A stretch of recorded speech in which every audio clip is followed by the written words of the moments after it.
दोस्तों नमस्कार। आप देख रहे हैं जागरण टाइम्स न्यूज़ चैनल। बात शुरू करने के पहले हमेशा की तरह आपसे वही गुजारिश करनी है, विनती करनी है, निवेदन करना है, प्रार्थना करनी है, अपील करनी है कि आप हमारे चैनल को सब्सक्राइब जरूर करें, बेल आइकॉन दबाएं ताकि जो भी नया वीडियो हम डालें उसका नोटिफिकेशन आपको तत्काल मिल जाया करे। आप जो है हमारे वीडियो को लाइक करें और कमेंट बॉक्स पर अपनी प्रतिक्रिया जरूर लिखें, क्योंकि आपकी प्रतिक्रियाओं से हमें बहुत कुछ अंदाज़ा होता है कि कैसा रेस्पॉन्ड कर रहे हैं लोग। हम जो बात इस वीडियो में कहते हैं उस पर लोगों का प्रत्युत्तर क्या है, लोग उसको किस रूप में ग्रहण कर रहे हैं। बहरहाल चर्चा आज है समाजवादी पार्टी के की। समाजवादी पार्टी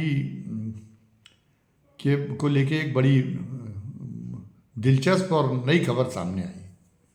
समाजवादी पार्टी के कार्यालय के सामने वहाँ लखनऊ में एक होर्डिंग कुछ उत्साही कार्यकर्ताओं ने लगा दी, जिसमें उन्होंने जो है डिम्पल यादव को भावी मुख्यमंत्री के रूप में पेश किया। अब अगर ये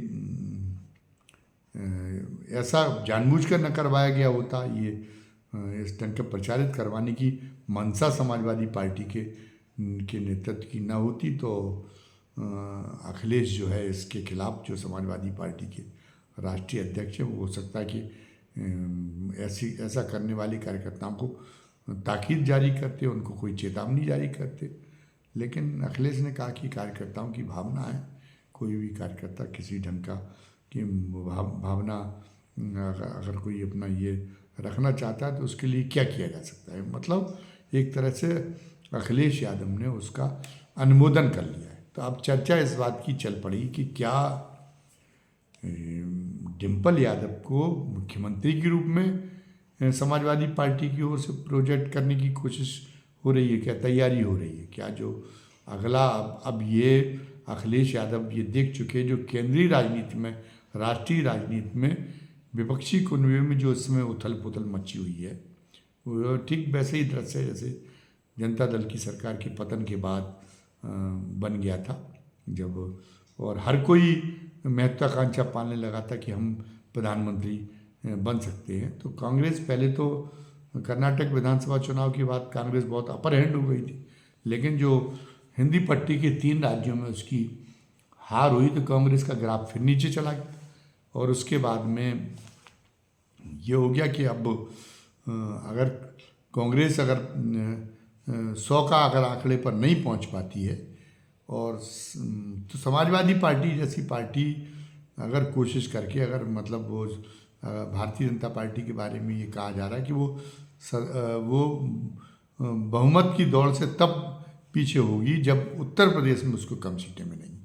तो उत्तर प्रदेश में अगर लगभग कांग्रेस के बराबर ही कांग्रेस को 100 सीटें नहीं मिलती, और यदि उत्तर प्रदेश में एक बड़ा चैलेंज भारतीय जनता पार्टी के लिए समाजवादी पार्टी उपस्थित करने में सफल हो जाती है और उत्तर प्रदेश में लगभग उतनी ही सीटें हासिल कर लेती, थोड़ा बहुत पीछे भी रह जाती कांग्रेस से, तो समाजवादी पार्टी भी इस ऐसी हैसियत में हो जाएगी कि समाजवादी पार्टी भी जो है वो प्रधानमंत्री पद के लिए अपनी दावेदारी पेश करे। तो अखिलेश यादव ये स्थिति को भांप के, और अखिलेश यादव क्या ये मंसूबा पालने लगे कि वो जो है वो अपना प्रधानमंत्री पद के लिए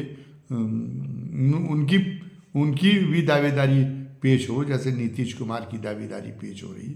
कांग्रेस का लिहाज करके और सब लोग पीछे हट जाएंगे, ये कोई नहीं मान रहा है। तो जो अन्य अगर क्षेत्रीय दलों के नेता अगर अपने आप को ये बाजी मार ले जाने के चक्कर में हैं और वो जो है इस मामले में कांग्रेस से प्रतिस्पर्धा कर रहे हैं, और एक सर्वमान्य जो है कांग्रेस का नेतृत्व मानने की सर्वमान्यता समाप्त हो गई है, तो उसमें हम भी क्यों ना अपना जो है हम भी उस अवसर को क्यों छोड़ें, हम भी क्यों ना अपनी दावेदारी के लिए आगे आए। तो ये सोच के कि हम जब राष्ट्रीय स्तर पर जो है विपक्ष के नेतृत्व की दावेदारी के लिए हमारा नाम सामने आए तो उत्तर प्रदेश की राजनीति के लिए कैसे करें। जैसे मुलायम सिंह ने किया था एक बार कि मुलायम सिंह ने जब ये तय कर लिया 1996 में, 1991 तक तो उन्हें केंद्रीय सरपरस्ती की, केंद्रीय नेता की, किसी केंद्रीय नेतृत्व की, किसी मजबूत राष्ट्रीय स्तर के नेता की सरपरस्ती की ज़रूरत महसूस होने लगती थी जब वो चंद्रशेखर जी को उन्होंने समर्थन दिया था, उनकी पार्टी में शामिल हुए थे, समाजवादी जनता पार्टी में। लेकिन जब उन्होंने देखा कि जिससे वो सरपरस्ती चाह रहे थे वो तो उनके सामने कुछ है ही नहीं। वह स्थिति तो ये हो गई थी, अगर बलिया में 5-5 मंत्री नहीं बनाते मुलायम सिंह यादव तो खुद चंद्रशेखर ही हार जाते, जिनको वो अपना सरपरस्त मान रहे थे। वो चंद्रशेखर के नाम पर एक सीट पूरे हिंदुस्तान में नहीं जीती। कुल मिला के समाजवादी जनता पार्टी को 5 सीटें मिली थी, जिनमें से एक भी सीट ऐसी नहीं थी जो चंद्रशेखर के प्रभाव की वजह से जीती गई हो। खुद चंद्रशेखर मुलायम सिंह जी की कृपा पे जीते थे, क्योंकि 5-5 मंत्री बना रखे थे उन्होंने बलिया के। बाकी देवगौड़ा जीते थे, वो अपनी हैसियत से जीते थे।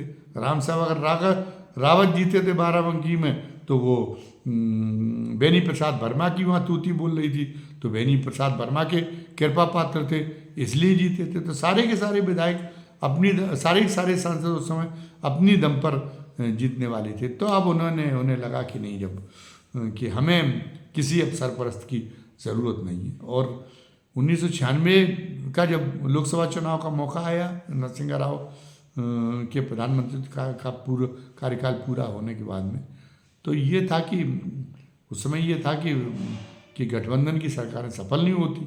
लेकिन अब आसार ये बात पे होने लगी थी कि गठबंधन की सरकार ही सफल होगी। तो उन्होंने मुलायम सिंह ने एक तर्क पेश किया कि अगर उत्तर प्रदेश के मतदाताओं के सामने ये बात रखी कि अगर उत्तर प्रदेश में अगर आप हमको 40-50 सीटें भी अगर जितवा के अगर पहुंचवा दोगे हमारी, तो हम प्रधानमंत्री पद के लिए हमारी दावेदारी होगी। देवगौड़ा प्रधानमंत्री बने थे, देवगौड़ा के पास अपने कितने एमपी थे। इंद्र कुमार गुजराल बने थे, उनके पास कितने एमपी थे। तो गठबंधन की सरकार बनेगी जब किसी का स्पष्ट बहुमत न मिलने के आसार बन रहे हैं, तो कांग्रेस तो ऐसी हालत में बाहर से समर्थन दे ही देगी। तो अगर बनेंगे तो हमारा अगर नेतृत्व मंजूर हो जाएगा, हम अगर 50-60 भी जीत पाएंगे। तो उन्होंने कहा कि नहीं, हम राष्ट्रीय स्तर पे हम नहीं, ये मतदाता जो ये सोच रहा था कि राष्ट्रीय स्तर पर कई राज्यों में जो पार्टी जीते वो उसको ही प्रधानमंत्री बनने का अवसर मिलेगा। तो उस तर्क को खारिज करते हुए उन्होंने ये एक सपना दिखाया कि नहीं, केवल उत्तर प्रदेश के मतदाता अगर चाह लें समाजवादी पार्टी को, तो समाजवादी पार्टी का ही प्रधानमंत्री बन जाएगा। इस नाते उनको सफलता मिलनी शुरू हुई और अपने आप को उन्होंने राष्ट्रीय स्तर पर स्थापित करना शुरू किया। उस समय पर जो है अपने भाई शिवपाल सिंह के लिए उन्होंने छोड़ दिया था प्रदेश की राजनीति करने का मामला। और उस समय ये बात उठी थी कांग्रेस में और उनमें मुस्लिम वोटों पर कब्जे को लेके एक तरह से होड़ चल रही थी कांग्रेस और समाजवादी पार्टी के बीच में। और इस बीच में कांग्रेस को भी मौका आया जब कांग्रेस ने मुसलमान को यानी सलमान खुर्शीद को प्रदेश अध्यक्ष बना दिया। तो बहुत बौखला गए थे मुलायम सिंह और उन्होंने सलमान खुर्शीद की ईसाई पत्नी का विवाद उठा के उनको एक नकली मुसलमान ठहराने की कोशिश की बहरहाल। और उस समय पे कांग्रेस ने भी जवाब में ये कहा कि अगर आप इतने बड़े मुसलमानों के हितैषी है, जब आपने प्रदेश की राजनीति छोड़ दी तो आपको नेता प्रतिपक्ष अपना भाई बनाने की बजाय आपके यहाँ तो नंबर 2 पार्टी में माने जाते थे मोहम्मद आजम खां, तो मोहम्मद आजम खां को आपने नहीं बनाया। खैर वो एक अलग विषय है कि इतिहास का एक अलग वृत्तांत है वो। लेकिन ये है कि आज फिर मतलब ये बात हो रही कि आज अब अखिलेश के मन में भी आ गया कि इस समय उथल पुथल का दौर है और एक तरह से कहीं गठबंधन सरकार के लिए दरवाजे न खुल जाएं। तो गठबंधन सरकार के लिए अगर दरवाजे खुलें तो उनके साथ ममता दीदी होंगी। ममता दीदी अभी बंगाल छोड़ने की मूड में नहीं है, तो उनके साथ होंगी ममता दीदी और वो और समाजवादी पार्टी मिलकर एक बड़ी ताकत हो जाएगी। और जिस तरह से जनता दल को बाहर से समर्थन देने के लिए मजबूर हुई थी कांग्रेस, वैसी इस बार भी कांग्रेस भले ही वो बहुत सबसे बड़ी पार्टी बनी रहे, लेकिन वो भी देने के लिए मजबूर हो जाएगी। तो ये जो आसार देखकर उन्होंने प्रदेश की राजनीति की बागडोर डिम्पल यादव के को क्या सौंपने का कहीं कोई निश्चय कर लिया, जिसकी वजह से ये पोस्टर लगवाकर और लोगों की प्रतिक्रिया, जनमानस की प्रतिक्रिया भांपने की कोशिश की गई है। 15 जनवरी को डिम्पल यादव का जन्मदिन होता है। अब ये डिम्पल यादव का जन्मदिन मनाने की तैयारी की जा रही है। अभी तो हालांकि बहुत बृहद स्तर पर मनाए जाने की कोई रूपरेखा सामने नहीं आई है, लेकिन जब इरादे ऐसे बन रहे हैं डिम्पल यादव को लेके, तो हो सकता है कि 15 जनवरी से उनकी लॉन्चिंग शुरू कर दी जाए। अब ये एक बड़ा, एक तरह से जो मोदी जी ने जो माहौल बना दिया, उसमें एक बड़ा जोखिम का काम ये बड़ा मालूम होता है कि डिम्पल यादव को अगर अखिलेश यादव उनका नाम मुख्यमंत्री पद के लिए आगे बढ़ाते, क्योंकि मोदी जी ने इस बात का बड़ा प्रयास किया कि परिवारवाद के खिलाफ, वंशवाद के खिलाफ लोगों के मन में वितृष्णा पैदा की जाए। वो एक तरह से जो नेहरू गांधी परिवार है उसको जो है उसकी राजनीति ख़त्म करने के लिए उन्होंने ये शोसेबाजी शुरू की थी। और जब इसको लेके एक बार विदेश की धरती पर विदेश में उनसे एक सवाल पूछा गया था राहुल गांधी ने, तो राहुल गांधी डिप्लोमेट नहीं है, वो एक तरीके से वो बनावटी बात नहीं कह पाती जो राजनीतिज्ञों की जिसको बहुत माना जाता है कि राजनीतिज्ञों में वो हुनर होना चाहिए कि वातावरण और सुविधा देखकर उसके मुताबिक कोई बात कर लेने जाए। पाखंड करना राजनीतिज्ञों का एक की चरित्र की एक विशेषता बन गया है, लेकिन राहुल गांधी के अंदर वो बात नहीं आ पाई है और वो स्पष्टवादी हो जाते। तो उन्होंने कहा कि नहीं, भारतीय राजनीति की विशेषता है परिवारवाद और खानदान के आधार पे लोग यहाँ पर प्रभावित होते हैं। अगर किसी का एक मजबूत खानदानी इतिहास है तो वो उससे लोग प्रभावित होते हैं, इससे इनकार नहीं किया जाता। वंशवाद यहाँ की विशेषता है, यहाँ की समाज की। तो इसको लेके भी भारतीय जनता पार्टी ने उन्हें बड़ा आड़े हाथों लिया और ये भी कांग्रेस पर एक हमले के एक हथियार के रूप में उनके इस कथन को भी इस्तेमाल किया गया। लेकिन उनके कथन में सच्चाई थी, ये बात तो सामने आती गई। अगर भारतीय जनता पार्टी भी खुद वंशवाद से कहाँ दूर हो पाई, उसके तमाम सारे नेता हैं वो उनके पुत्र राजनीति कर रहे। रक्षा मंत्री राजनाथ सिंह के ही पुत्र जो केंद्रीय मंत्रिमंडल में नंबर 2 हैं, उन्हीं के पुत्र राजनीति में आए। और पुत्र क्यों आए, वो अपने पिता के कारण है, उनका कोई स्वतंत्र वजूद तो है नहीं। राहुल गांधी के बारे में तो ये कहा जा सकता है कि वो जो है कि राहुल गांधी को जो वो ठहराना चाह रहे हैं कि वो वंशवाद के नाते वो जो है सत्ता के शीर्ष पर पहुंचने की कोशिश कर रही। ये बात तो अब गलत साबित हो गई। अगर पहुंचते हैं तो अपने पुरुषार्थ की वजह से होगा, क्योंकि अगर उन्होंने केवल इस नाते एक उपहार में, एक विरासत में अगर सत्ता हासिल करने की कोशिश करते तो उनके पास में सुविधाजनक तरीका था। अगर इस पर यकीन करते केवल विरासत के आधार पर, तो वो मनमोहन सिंह के सेकंड टर्म में कुछ दिनों बाद मनमोहन सिंह उनके लिए गद्दी खाली करने को सहज तैयार हो जाते और वो प्रधानमंत्री बन जाते। लेकिन उन्होंने तो इस तरीके से तो प्रधानमंत्री पद का प्रसाद लिया नहीं। उन्होंने मेहरबानी से, वंशवाद की मेहरबानी से, वो तो ज़मीनी स्तर पर संघर्ष कर रहे हैं, लोगों की भी स्वीकृति बनाने की कोशिश कर रहे हैं। हो सकता है कि ये उनकी कोशिशें कभी कामयाब ना हो पाए, लेकिन कोशिशें अगर कामयाब हो जाएंगी तो इसको वंशवाद की राजनीति का उदाहरण या दृष्टांत नहीं माना जा सकेगा। लेकिन ये है कि मोदी जी के लगातार कहने से माहौल तो बना ही है वंशवाद के खिलाफ। और ख़ास तौर से इसमें समाजवादी पार्टी में तो परिवारवाद की तो पराकाष्ठा थी और अखिलेश यादव भी इसको लेके सतर्क हुए थे जब उन्होंने देखा था कि भारतीय जनता पार्टी इसकी वजह से बहुत ज़्यादा भारी पड़ रही है, तो फिर उन्होंने धीरे अपने परिवार को धीरे धीरे पीछे करना शुरू किया था। लेकिन लगता है कि अब उन्होंने सोच लिया कि नहीं नहीं, इसका कोई महत्व नहीं, परिवार इस आन को मानने का भारतीय जनता पार्टी को कि हम परिवार और वंश को आगे नहीं बढ़ा पाएंगे। तो लेकिन ये उन्होंने एक बड़ी जल्दबाजी दिखाई थी मुलायम सिंह ने। वो जनता दल की सरकार जाने का सवाल नहीं था अगर मुलायम सिंह जी केवल कुछ महीनों की सरकार चलाने के, कुछ महीनों उत्तर प्रदेश के मुख्यमंत्री बने रहने के बाद ही ये केंद्रीय नेता बनने का, प्रधानमंत्री बनने का सपना न देखने लगे होते तो जनता दल की सरकार भी इतना नहीं जाती और एक दिन उनको प्रधानमंत्री बन जाना ही था। लेकिन उन्होंने उतावलापन दिखाया और इस वजह से वो उनको जो है 1991 में एक राजनीति का बड़े खराब दौर झेलना पड़ा। उसी तरीके से मुझे लगता है कि अखिलेश यादव भी अगर ऐसा सोच रहे हैं कि वो अपनी पत्नी को अपनी जगह यहाँ पे देखने के लिए कह दें उत्तर प्रदेश की राजनीति और वो खुद राष्ट्रीय राजनीति में प्रमुखता बनाने में जुट जाएं, तो ये एक जल्दबाजी होगी उनका ये कहना।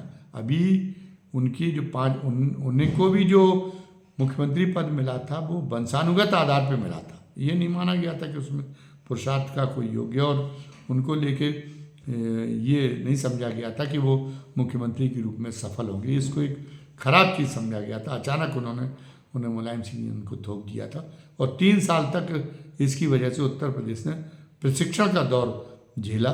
जो 30 साल तक वो मुख्यमंत्री रहे वो एक तरह से प्रशिक्षणार्थी मुख्यमंत्री के तौर पर रहे।